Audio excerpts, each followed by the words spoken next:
हरिओम. भगवद्गीता बोध. योगदास श्री जयगणेश जोशी यांनी केलेले निरूपण. अध्याय 2. सांख्ययोग. ओम श्री परमात्मने नमः. अथ द्वितीयोऽध्यायः. जय योगेश्वर. परम आत्म्याला नमस्कार. अध्याय क्रमांक 2. श्लोक क्रमांक 32.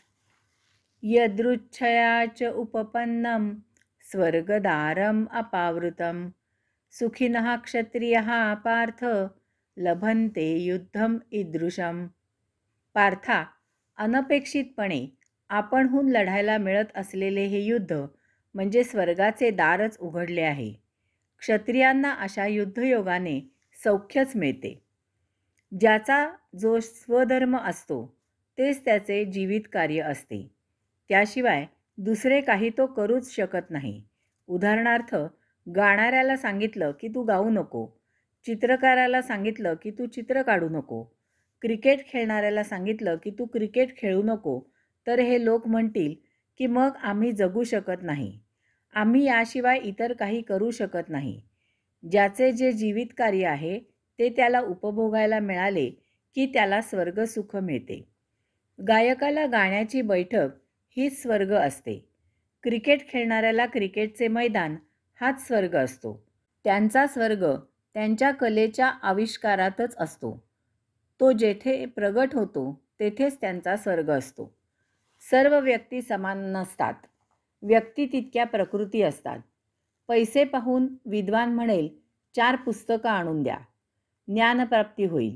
व्यापारी म्हणेल दुकानात भांडवल घालूया, दाम दुप्पट होतील, धनप्राप्ती होईल. पैसे तेच आहेत.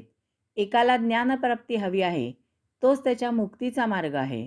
दुसऱ्याला धनप्राप्ती हवी आहे, तो त्याच्या मुक्तीचा मार्ग आहे.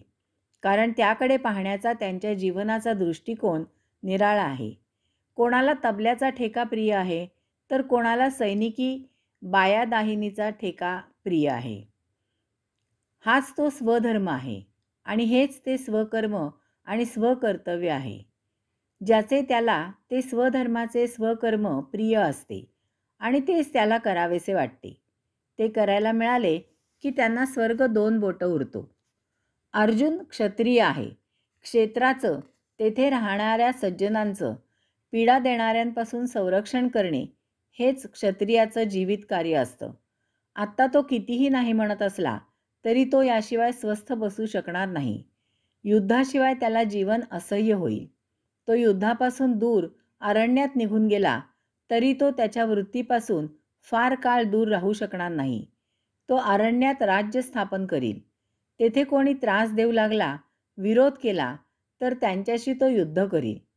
पराक्रम गाजवायला मिळणे हा क्षत्रियाच्या भाग्याचा क्षण असतो. अरण्यात अर्जुनाला राज्य स्थापन करण्यासारखी परिस्थिती प्राप्त झाली नाही तर तो तेथील पशूंशी, श्वापदांशी लढाई करील. यास्तव भगवंत श्री अर्जुनाला सांगत आहेत की या युद्धामुळे तुला लढायला मिळाले, क्षात्रधर्माचे पालन करायला मिळाले, म्हणून सौख्यच मिळणार आहे. हे युद्ध म्हणजे तुझ्या दृष्टीने स्वर्गाचे दारच आहे. कारण खाणं पिणं, आराम करणं, प्रजोत्पादन करणं, स्वसंरक्षण करणं हे मनुष्येतर प्राणीही करतात. परंतु कर्तव्य करण्याचं, कर्तव्याच्या पालनाचं, जीवितकर्म पूर्ततेचं सौख्य फक्त मानवी देहीच शक्य आहे. लढाईत मरण म्हणजे स्वर्गप्राप्ती आणि जिंकलास तर राज्योपभोगाने स्वर्गप्राप्ती आहे. तेव्हा कसाही विचार केलास तरी युद्ध हे क्षत्रियाला सौख्य देणारच आहे. भगवंत श्री येथे अर्जुनाला पार्थ असे संबोधित आहेत. यामागे त्याला त्याच्या क्षात्रधर्माची आठवण करून देणाऱ्या त्याच्या मातेच्या निरोपाचे स्मरण व्हावे हा हेतू आहे.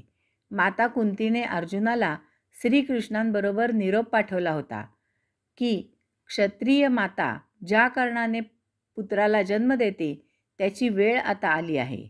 युद्ध करणं, युद्धापासून पळून जाऊन रणांगणाला पाठ न दाखवता शत्रूला नष्ट करणं, पीडितांना न्याय मिळवून देणं हे क्षत्रियांचं आद्य कर्तव्य आहे.